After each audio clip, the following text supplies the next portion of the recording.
हमें उपदेश ना करो, हमें ज्ञान ना दो उद्धव, हमें तो केवल कृष्ण से मिला दो। यदि मिला सकते हो तो हमें कृष्ण से मिला दो। आज श्री राधा रानी ने जब उद्धव को दर्शन दिया तो उद्धव जी का ज्ञान पानी पानी हो गया और प्रेम का रंग चढ़ गया। राधा रानी के चरणों की रज पर, गोपियों के चरणों की रज में उद्धव जी लौटने लगे और रज को उठा उठा कर मस्तक पर रखने लगे, ब्रज रज को उठाकर मस्तक पर रखने लगे। उद्धव जैसे ज्ञानी आज जाकर के प्रेमी बने। जब एक दिन के लिए आए थे, मैं अभी आता हूं ज्ञान देकर, 6 महीने तक जाने का नाम नहीं लिया वापिस उद्धव जी ने। आज वापिस गए 6 महीने बाद। 6 महीने तक वो क्या करते रहे? ब्रजवासियों का जूठन खाते रहे, गोपियों का जूठन खाते रहे, गोपियों के चरणों की रज उठा उठा कर मस्तक पर रखते रहे और ब्रज की लता पता से लिपट लिपट कर वश कृष्ण कृष्ण जपते रहे। बस एक ही नाम जपते हैं उद्धव। पहले तो जपते थे कृष्ण कृष्ण, अब जब से राधा को देखा है तो जपने लगे राधे कृष्ण राधे कृष्ण राधे कृष्ण राधे कृष्ण राधे कृष्ण राधे कृष्ण। उद्धव जी वापस गए, कन्हैया से कहा, कन्हैया तुम इतने निष्ठुर कैसे हो सकते हो? भगवान ने कहा, मैं कहाँ निष्ठुर हूं? बोले, तुम निष्ठुर हो तभी तो गोपियों से मिलने नहीं गए, कितना रो रही हैं वो। भगवान ने कहा, बस एक बार तुम्हें प्रेमी बनाना था, सो वृंदावन भेजा, रही रही मिलने की बात तो देखो। आज भगवान ने अपने भीतर, अपने ही भीतर पूरे ब्रजमंडल का दर्शन कराया, गोपियों का, ब्रजवासियों का, यशोदा का, गंगी गाय का दर्शन कराया। उद्धव जी ने कहा, ये तो मैंने सब वहां देखा है। भगवान बोले, केवल तुम्हें प्रेम का रंग चढ़ाने के लिए वहां भेजा था, बाकी वो सब मेरे भीतर है। जो मुझे भजता है मैं उसे भजता हूं। हाँ, राधा के चरण दबाते हुए कृष्ण नजर आए उद्धव को। उद्धव, इनकी सेवा तो मैं भी करता हूं। इसका तात्पर्य क्या है? जब तुम भगवान से प्रेम करोगे तो क्या होगा? भगवान तुम्हारी सेवा करेंगे, भगवान तुम्हारी सेवा करेंगे।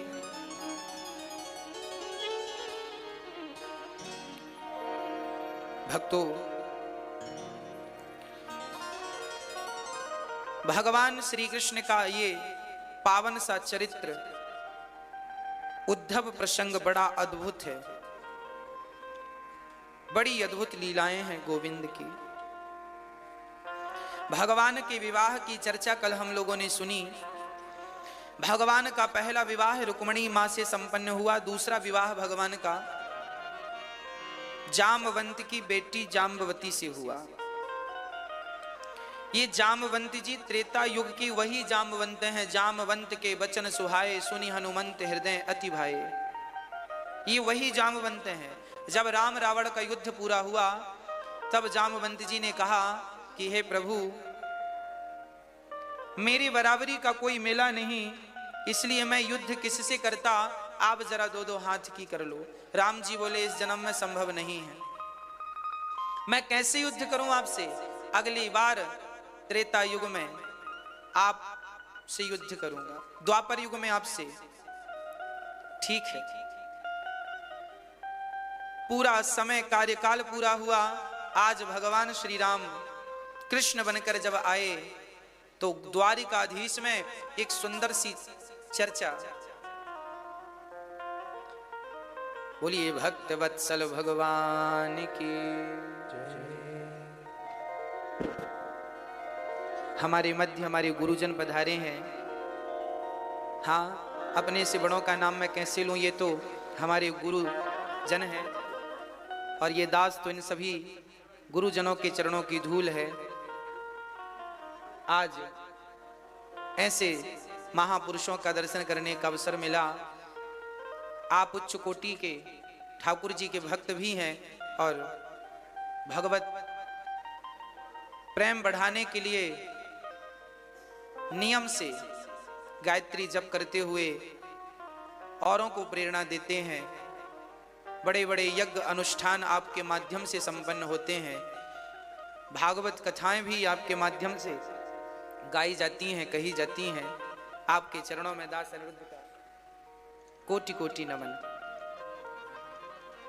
प्रिय भक्तों, भगवान श्री कृष्ण के एक द्वारिका में सखा थे। सूर्य भगवान के बड़े भगत थे। आसित सत्राजितः सूर्यो भक्तास्य परमः सखा, प्रीतस्तस्मै मणिं प्रादात् सूर्यस्तुष्टः स्यमन्तिकम्। भगवान सूर्य के एक परम भक्त थे, नाम था सत्राजित। आसित सत्राजितः सूर्यो। सत्राजित नाम के सज्जन थे, सूर्य भगवान की उपासना करते थे। एक दिन सूर्य भगवान प्रकट हो गए। हम सभी को भी सूर्य भगवान की उपासना नित्य करनी चाहिए। सूर्य भगवान को जल जरूर चढ़ाना चाहिए, सूर्य भगवान को प्रणाम जरूर करना चाहिए। नित्य की ये क्रियाएं होनी चाहिए। दिन भर का किया हुआ पाप सूर्य भगवान को प्रणाम करते ही, उनको जल चढ़ाते ही दिन भर का सामान्य पाप समाप्त हो जाता है। हाँ, सत्राजित जी के सामने एक दिन सूर्य भगवान उनकी तपस्या से प्रसन्न हो गए। बेटा वरदान मांगो, क्या चाहते हो? तब श्री सत्राजित जी सूर्य भगवान से कहते हैं कि हे भगवान, हमारे पास थोड़े से पूंजी की, धन की कमी है, आपकी कृपा हो तो धन आपसे प्राप्त हो जाए। ठीक है। भगवान ने कृपा की और धन दे दिया। एक मणि उतार कर दी। वो मणि लगभग 8 भार सोना रोज दिया करती थी, लगभग आज का 100 किलो के लगभग। अब सत्राजित जी के पास इतना धन आ गया कुछ ही दिनों में कि वो बहुत धनवान बन गए। एक दिन वो मणि पहनकर सत्राजित जी भगवान की स्वधर्मा नाम की सभा में चले गए। जिसके पास थोड़ा सा धन आ जाए ना, वो जरूर दिखाता है कि हमारे पास कितना है, कोशिश पूरी करता है। हाँ, सत्राजित जी भगवान को दिखाने चले गए कि हमारे पास कितना धन है। ठीक है, आओ। जब सत्राजित जी आए मणि पहनकर, तो इतना तेज था उस मणि में, ऐसा लगा साक्षात सूर्य भगवान आ गए हैं। भगवान की सभा में तो सब खड़े हो गए। भगवान ने कहा घबराओ मत, ये सत्राजित जी हैं। सब दंग रह गए कि ऐसी सुंदर मणि। तब भगवान ने उनको बिठाया, सम्मान किया और सत्राजित जी से भगवान ने एक निवेदन किया, सत्राजित जी आपके पास ये महंगी मणि है, आप इसका क्या करेंगे? आपको जितना धन चाहिए सो आप ले जाया करो, इसे राज खजाने में जमा कर दो, राजकोष में, ताकि इससे प्रजा का उत्थान हो जाए और प्रजा का कल्याण हो जाए। सत्राजित जी ने ना कोई जवाब दिया, ना देने की इच्छा जाहिर की। भगवान समझ गए कि इनको देने की इच्छा नहीं है। अब विडंबना देखिएगा कि सूर्य भगवान ने मणि दी तो रख तो ली सत्राजित जी ने, पर भगवान ने वापस मांगी तो देने से इनकार कर दिया। यही जीवन की सत्यता है। जब ईश्वर हमें देते हैं तो हम रख लेते हैं, पर भगवान जब वापस मांगते हैं तो हम लोग देने से मना करते हैं। मणि दी किसने? सूर्य भगवान ने। और मांगी किसने? कृष्ण भगवान ने। दोनों भगवान थे, दोनों एक हैं। सूर्य नारायण भगवान और कृष्ण भी नारायण भगवान एक ही हैं। तो देने वाला भी भगवान था और मांगने वाला भी भगवान था। पर जीवात्मा क्या करता है कि जब ईश्वर देता है तो रख लेता है, पर मांगता है तो देने से इनकार करता है, इतराता है। जरा समझिए, स्पष्ट शब्दों में मैं आपको समझाऊं। ये बात अभी आपकी समझ में नहीं आई, अब समझाता हूं, समझो। जैसे आपका बेटा है, आपकी बेटी है, आपकी पत्नी और आपका पति है, आपकी प्रतिष्ठा और आपका पद है। जब आपको भगवान ने बेटा दिया तो आप बहुत नाचे, बेटा हुआ, घर में बेटा हुआ, घर में खूब नाचे, खूब गाए, बेटा हुआ। और अकस्मात बेटा 10 साल का हुआ और भगवान ने कहा चलो वापस करो, वापस मांग लिया बेटा, भगवान के घर चला गया, तो आप रोते हैं, हे भगवान मेरा बेटा तुमने छीन लिया। अरे भाई, तो ये तो बताओ कि वो बेटा आया कहां से था, दिया किसने था, कृपा किसकी थी? बेटा देने वाला कौन था? देने वाला परमात्मा था। अरे जब तक उसकी मर्जी है तब तक उसने आपको दिया। अब वो वापस मांग रहा है तो तुम क्यों रो रहे हो? तुम्हारा थोड़ी है, तुम्हारा तुमने हाथ लगाए उसमें कि पांव लगाए उसमें, पूरा डिजाइन तो भगवान ने किया। व्यवस्थित माँ के गर्भ में आंख कान नाक सब तो उसी ने लगाई, सब उसी की प्रॉपर्टी थी। तुम्हारा अच्छा क्या, तुमने केवल 9 महीने पेट में रखा, पैदा हुआ सो खिला पिला दिया तो अधिकार ठोकने लगे ये मेरा है। नहीं, इस संसार में जो भी मेरे पास है, यहाँ तक कि ये तन ये शरीर भी उसी परमात्मा का है। जब तक के लिए उन्होंने दिया है सो रखो, जब मांगेंगे तो खुशी खुशी वापस कर देना, खुशी खुशी उन्हें लौटा देना। प्रभु ये आपका है, प्रभु ये आप संभालो। ये मत कहना कि ये मेरा है। मेरा कौन, मेरे तो गिरधर गोपाल दूसरो ना कोई, केवल मेरे कृष्ण है और कोई मेरा नहीं। अब सत्यजित जी ने वो मणि नहीं दी। एक दिन उसी मणि को पहनकर प्रसेन, उनके भाई का नाम प्रसेन था, सत्यजित जी के भाई प्रसेन जी ने वो मणि पहनी और जंगल चले गए। वहां पर एक बब्बर शेर ने प्रसेन को मार डाला और जामवंती जी ने शेर को मार कर वो मणि लेकर अपनी बेटी को दे दी, जाम्बवती को। अब यहां पर भगवान को कलंक लगा। क्यों? सत्यजित को लगा कि कृष्ण ने मणि मांगी थी, हमने नहीं दी, लगता है हमारे भाई को मारकर मणि चुरा ली। कलंक क्यों लगा? क्योंकि एक बार भगवान श्री कृष्ण ने गणेश चतुर्थी की चंद्रमा का दर्शन कर लिया था और शास्त्रों में रामचरितमानस में गोस्वामी जी ने स्पष्ट किया है कि जो गणेश चतुर्थी की चंद्रमा को देखता है उसे कलंक झूठा लगता ही है। उसका वर्जित चंद्रमा, गणेश चतुर्थी की चंद्रमा को देखना वर्जित माना गया है। रामचरितमानस की चौपाई कहती है, जो आपन चाहे कल्याणा, सुजसु सुमति शुभ गति सुख नाना, सुपर नार लीलार गुसाई, तजऊ चौथ के चंद्र किनाई। जो स्त्री अपना कल्याण चाहती है वो पर पुरुष को त्याग दे, और जो पुरुष अपना कल्याण चाहता है पर स्त्री को वैसे ही त्याग दे जैसे चतुर्थी के चांद को त्याग दिया जाता है, नहीं देखा जाता। उसी प्रकार पुरुष को चाहिए कि पर नारी का त्याग कर दे, त्याग कर दे, देखे ना। अब कोई कहे महाराज जी आप कह रहे हैं पराई स्त्री को नहीं देखना चाहिए, हाँ नहीं देखना चाहिए। फिर आप कहें महाराज जी बाजार जाते हैं तो देखना तो हो जाता, कोई आंख थोड़ी बंद करता है। बाजार जाएंगे आप तो स्त्रियां देखने को मिल जाएंगी, पुरुष भी देखने को मिल जाएंगे। तो कोई आंखों में पट्टी बांध के चले क्या? बोले नहीं, आंखों में पट्टी बांधने की जरूरत नहीं है, सिर्फ नजरिया बदलने की जरूरत है। कैसे? स्त्री को देखना बुरा नहीं है, पर देखने का नजरिया ठीक हो। कैसा नजरिया हो? आपसे उम्र में कोई बड़ी स्त्री है उससे वैसे ही देखो जैसे अपनी माँ को देखते हो। आपसे बराबर की स्त्री है उम्र में, उससे वैसे ही देखो जैसे अपनी बहन को देखते हो। आपसे उम्र में छोटी स्त्री है उससे वैसे ही देखो जैसे अपनी बेटी को देखते हो। इस नजरिए से यदि संसार को देखा जाए तो कोई बुरा नहीं है। और इसी दृष्टिकोण से नारियां भी पुरुषों को देखें। पुरुष उम्र में बड़ा है तो पिता, बराबर का है तो भाई, और छोटा है तो बेटा पुत्र। इस भाव से यदि स्त्री पुरुष को और पुरुष स्त्रियों को देखे तो बताओ क्या बुरा है? लोग कहते हैं जमाना बुरा है। अरे भाई ये भी तो बताओ कि जमाना बनाया किसने? अच्छा ये बताओ, जमाने से हम हैं या हमसे जमाना है? बोलो। जमाने से हम नहीं हैं, हमसे जमाना है। लोग कहते हैं जमाना बुरा है। अरे जमाना भी तुमसे है, तुम ही बुरे हो इसलिए जमाना बुरा है। तुम ही अच्छे होते तो जमाना भी अच्छा होता, तुम्हारा नजरिया अच्छा होता तो जमाना भी अच्छा, क्योंकि जमाना तुमसे ही तो है, तुमने ही तो जमाने को उत्पन्न किया है। हम सबसे तो जमाना है, हम अच्छे होते तो जमाना भी अच्छा होता। इसलिए शास्त्र कहते हैं कि सृष्टि बदलने की जरूरत नहीं है, सिर्फ दृष्टि बदलने की जरूरत है, नजरिया बदलने की जरूरत है, विचारधाराएं बदलने की जरूरत है, थिंकिंग सोच बदलने की जरूरत है। केवल अपने आप को बदलने की जरूरत है। एक कुम्हार था, चिलम बनाने का कारोबार था, चिलम बनाता था।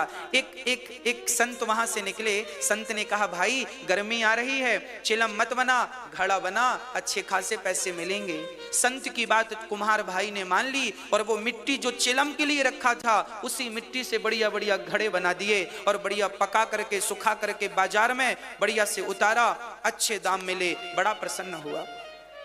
जब वो मिट्टी घड़ा बन गई, जो मिट्टी चिलम के लिए थी, जब वो मिट्टी घड़ा बन गई तो वो घड़ा एक प्याऊ में लगा। लोग पानी पी रहे थे। एक संत आदमी पानी पीकर बोला, वाह कितना शीतल जल है, आनंद आ गया इतना शीतल जल पीकर। जब उसने कहा कि आनंद आ गया, तब उस घड़े की मिट्टी से आवाज आ गई। उस घड़े की मिट्टी ने कहा, वाह रे कुम्हार, तेरी तेरी तेरी सोच बदली, मेरी तो जिंदगी बदल गई।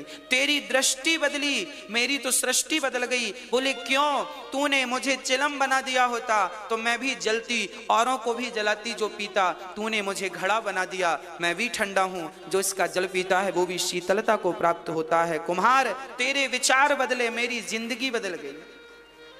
जिंदगी कब बदलेगी? जब विचार बदलेंगे।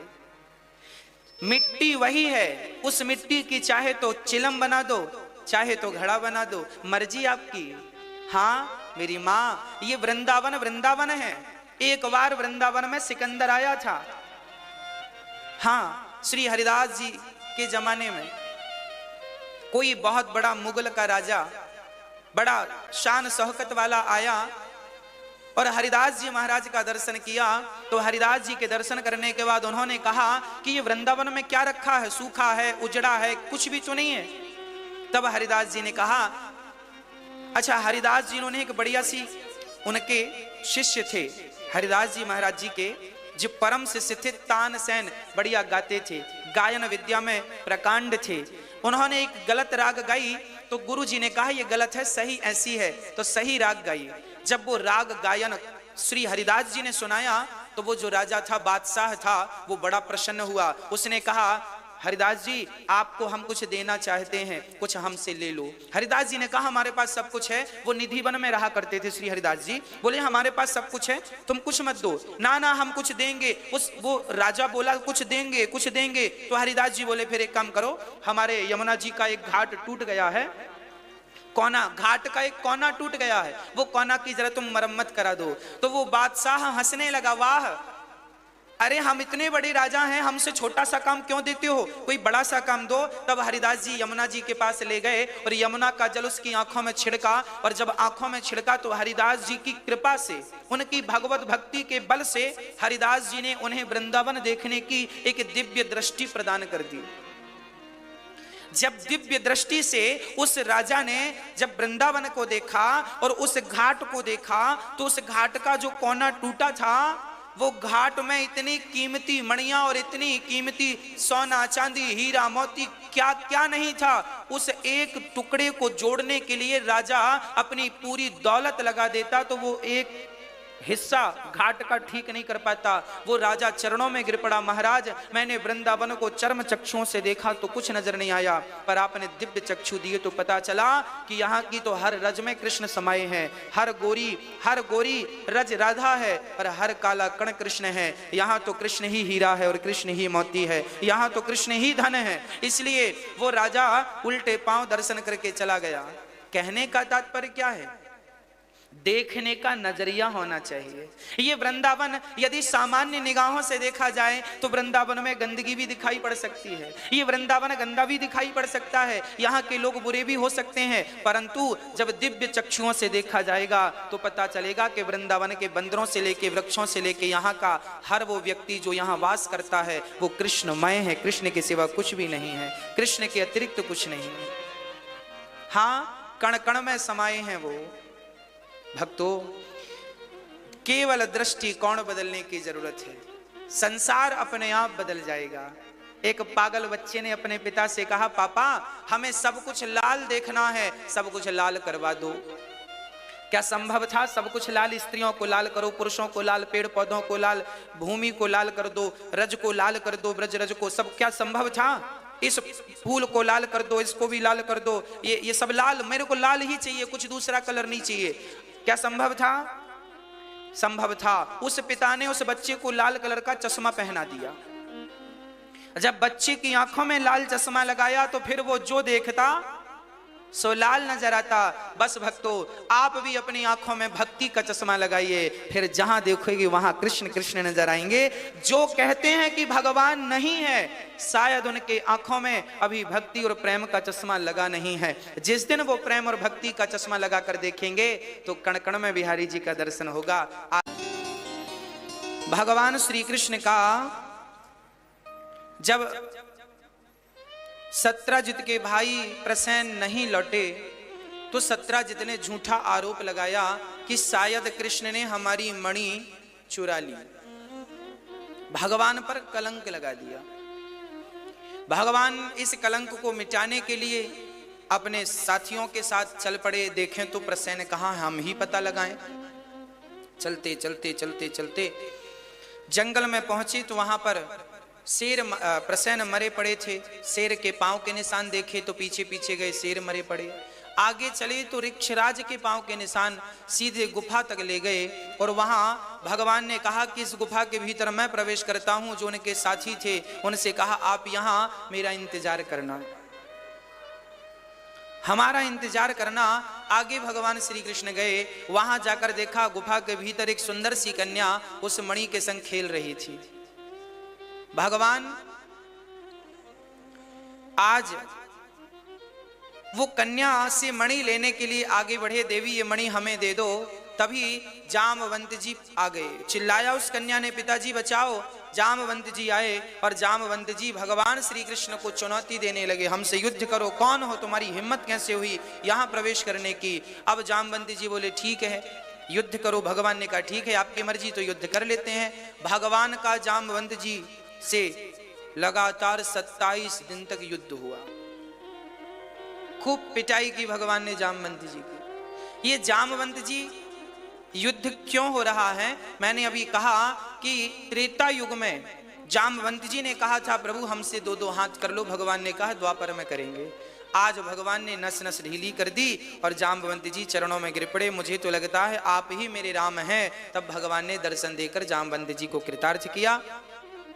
पश्चात भगवान ने कहा कि मणि हमें दे दीजिए, इसके कारण हमें लोग कलंकित कर रहे हैं। जामवंत जी ने कहा मणि हम देंगे पर साथ में हमारी बेटी को ले लो, क्योंकि मणि हमने बेटी को दे दी है और बेटी को दिया हुआ धन वापस नहीं लेते, तो आप कन्यादान के स्वरूप मणि प्राप्त कर लीजिए, मेरी बेटी को स्वीकार कर लीजिए। तो बेटी को लेकर आए और भगवान श्री कृष्ण जाम्बवती को लेकर पहुंचे।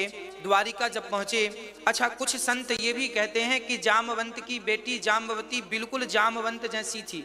बड़े बड़े बाल, शरीर में रोए बड़े बड़े थे और बहुत, अब भाई जामवंत जैसी ही होगी बेटी, स्वाभाविक है, जब रीछ की बेटी है तो रीछ जैसी होगी। तो भगवान ने लंबा सा घूंघट करके उसे खड़ा कर दिया रुक्मणी जी के सामने। रुक्मणी ने कहा ये कौन है? भगवान ने कहा ये हमारी धर्म पत्नी है, इमरजेंसी विवाह करना पड़ा। तो रुक्मणी जी ने कहा फिर ये अपना मुंह क्यों नहीं खोल रही हैं? भगवान ने कहा ये इतनी, भगवान बड़ा विनोद करते थे, हंसी मजाक। भगवान ने कहा ये इतनी सुंदर हैं कि कहीं तुम्हें जलन ना हो जाए। तो रुक्मणी जी को लगा हो सकता है ये हमसे भी ज्यादा सुंदर हो। तो रुक्मणी जी ने श्राप दे दिया जाम्बवती को, बड़ा अहंकार करती अपनी सुंदरता का, जा तू भी मेरे जैसी ही सुंदर हो जा, मेरे से ज्यादा है ना तो ज्यादा मत रहा, मेरी बराबरी की हो जा। तो तुरंत श्राप से, वो रीछ की बेटी थी उनके जैसी थी, पर माँ के श्राप से वो बिल्कुल रुक्मणी अम्बा जैसी हो गई। तो जाम्बवती कैसी थी? बिल्कुल रुक्मणी जैसी थी। ये कथा संतों के मुंह से सुनी है दास ने। भगवान ने जाम्बवती से विवाह किया। अब वो मणि ले जाकर सत्यजित को दी, भैया ये मणि आप रखो, और हम कलंक आपने लगाया वो झूठा था, आपके भाई वहां मर चुके हैं और ये मणि ऋक्षराज ने ली, हमने छुड़ाई।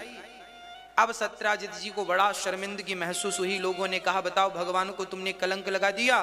तब क्या हुआ तब सत्राजित जी ने अपनी बेटी सत्यभामा को लाकर खड़ा कर दिया। भगवान मेरी बेटी को स्वीकार कर लो। भगवान ने कहा मेरे 2 विवाह ऑलरेडी हो चुके हैं, मैं तीसरा कैसे करूं। सत्यभामा से पूछा कि तैयार हो, 2 विवाह हो चुके हैं। सत्यभामा ने कहा हम तैयार हैं। तो तीसरा विवाह सत्यभामा से हुआ और मणि फिर भगवान ने कहा कि इसे आप ही रखो, हमें इसकी जरूरत नहीं है। भगवान का चौथा विवाह यमुना महारानी के साथ संपन्न हुआ। कालिंदी सूर्य पुत्री यमराज की सगी बहन। दीपावली के बाद जो भाई दूज जाती है, इस दिन भाई बहन विश्राम घाट में हाथ पकड़ करके और डुबकी लगाते हैं। जो दोनों डुबकी लगाते हैं इस दिन, वो कभी यमपास में नहीं बंधते, यमदूत के बंधन में नहीं बंधते, निज भगवान के धाम को प्राप्त करते हैं। इसलिए यमदूतिया को, उस समय को यमदूतिया कहा गया है। ये दूज को स्नान करने का बड़ा महत्व है। भगवान का 5वां विवाह संपन्न हुआ है उज्जैन में मित्रविंदा के साथ। ये विंद और अनुविंद की बहन थी, भगवान ने इनसे विवाह किया। 6वां विवाह भगवान का नागनजिति के साथ हुआ। 7 बैलों को एक साथ नाचना था, पर 7 बैलों को एक साथ इतना बल किसी पर नहीं था, बड़े बलशाली बैल थे। तब भगवान वहां पर पहुंचे और भगवान ने एक साथ 7 को नाथा और भगवान ने उस कन्या से विवाह किया, जिसे सत्या भी कहते हैं। 7वां विवाह भगवान का भद्रा से, 8वां विवाह भगवान का लक्ष्मणा से संपन्न हुआ। ये भगवान की अष्टपटरानियां हैं। भगवान कृष्ण का ये विवाह द्वारिका में हुआ है और भगवान भौमासुर नाम के एक दैत्य को मारते हैं। उसने 16,100 कन्याओं को बंदी बना के रखा था। 16,100 कन्याओं को भगवान ने भौमासुर को मारकर उनके बंधन से आजाद किया। कहा देवियों अपने अपने घर जाओ, आप स्वतंत्र हो। उन कन्याओं ने कहा भगवान हमें कोई स्वीकार नहीं करेगा, हमें कोई अपनाएगा नहीं, आप हमें स्वीकार कर लीजिए। ठीक है। तब भगवान ने उन कन्याओं से विवाह किया। टोटल विवाह भगवान के हो गए 16,108। भगवान ने इतने विवाह किए और बड़ी प्रसन्नता से अपना जीवन यापन किया। हर रानी के गर्भ से 10 बेटा और एक बेटी हुई है। अच्छा, भगवान की इतनी लंबी चौड़ी गृहस्थी है, पर भगवान बहुत प्रसन्न चित्त से रहते हैं। भगवान सकारात्मकता के साथ आगे चलते हैं। भगवान हमेशा पॉजिटिव रहते हैं। आपने कभी भी मंदिरों में जाकर देखा होगा, भगवान के मुख में हमेशा स्माइल आपने देखी होगी, हंसी, होंठों पे मुस्कान बनी रहती है। मैया जी भगवान सदा मुस्कुराते हैं। आप कहीं भी जाकर देख लेना, किसी भी मंदिर में जाकर देख लेना, सारे देवी देवता, हमारी नवरात्रि में माता जी बिठाई जाती हैं, वो भी स्माइल। भगवान कृष्ण के मंदिर जाएंगे, उनके भीतर भी स्माइल। भगवान राम का दर्शन करेंगे, उनके भीतर भी स्माइल। हर मंदिर में ठाकुर जी स्माइल के साथ बैठे हैं। इसका तात्पर्य यह है, भगवान कहते हैं कि तुम हर हाल में प्रसन्न रहोगे तो हर चुनौती को पार करते हुए आगे की यात्रा कर पाओगे। और यदि तुम परेशान हो गए, यदि समस्याओं में उलझ गए, तो आगे बढ़ नहीं पाओगे। इसलिए हम सदा प्रसन्न रहें। हर हाल में हमें क्या होना चाहिए? पॉजिटिव होना चाहिए, सकारात्मक होना चाहिए। विचार हमेशा सकारात्मक हो। हम कभी ये ना सोचें कि हम ये नहीं कर पाएंगे। हम जीवन से नहीं शब्द को डिलीट कर दें। हम ये ना